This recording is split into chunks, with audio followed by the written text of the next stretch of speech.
Welcome back to Ask Allison. Here's today's question. Should I start my practice before I move? I work for a private practice and want to go out on my own. However, I do not know where I want to start yet, thinking about relocating to a different state. So before I answer this, I'd like to thank Therapy Notes. They are the #1 rated electronic health record system available today, and we appreciate them sponsoring Ask Allison. They have live telephone support 7 days a week, and it's clear why Therapy Notes is rated 4.9 out of 5 stars on Trustpilot and has a 5-star rating on Google. Therapy Notes makes billing, scheduling, note-taking, and telehealth incredibly easy. And now for all you prescribers out there, they also have ePrescribe.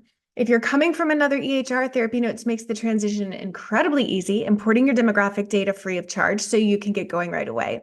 Find out what more than 100,000 mental health professionals already know. Use promo code ABUNDANT at therapynotes.com for 2 free months. So I would do some research on the licensing requirements where you want to move. Depending on your license and the state, they can be vastly different, and it would suck to have to take grad school classes right now and or get more hours of supervision. This is something I've seen as my students have moved from different states to different states. That's even if they've been licensed for 10 years in one state, they have to go take a grad school class or get more supervision. So know that that's, I don't want to say a risk, but maybe a hurdle that you'll have to overcome depending on the state you go to. So it would suck, but it'd be worth it if you really want to live there. It'd suck much, much less if you knew before making the decision to move there that that would need to happen. You could also get started on your own private practice where you live, maintain your current license, and see people virtually after you move.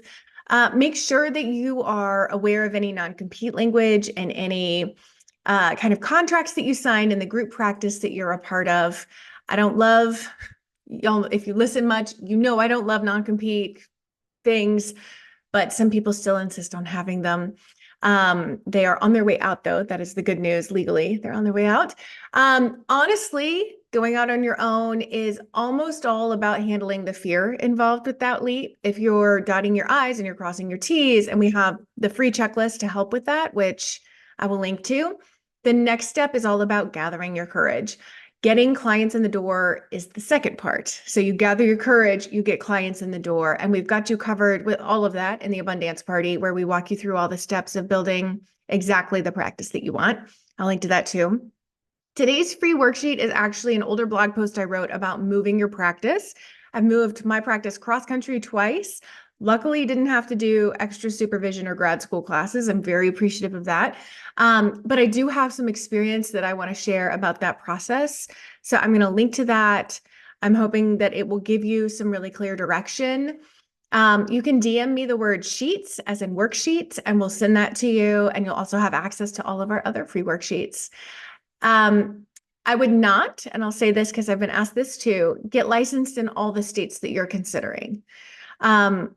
You do not need to do that. It is very expensive. It is very time consuming. There are plenty of clients in one state. You never really need to get licensed in more than one unless you have a special circumstance. So I'll say that too, just in case that's on your mind, save you some time, money, and energy. Yeah, I hope that you have a really great day. I hope this was a helpful nugget, and I will talk to you later.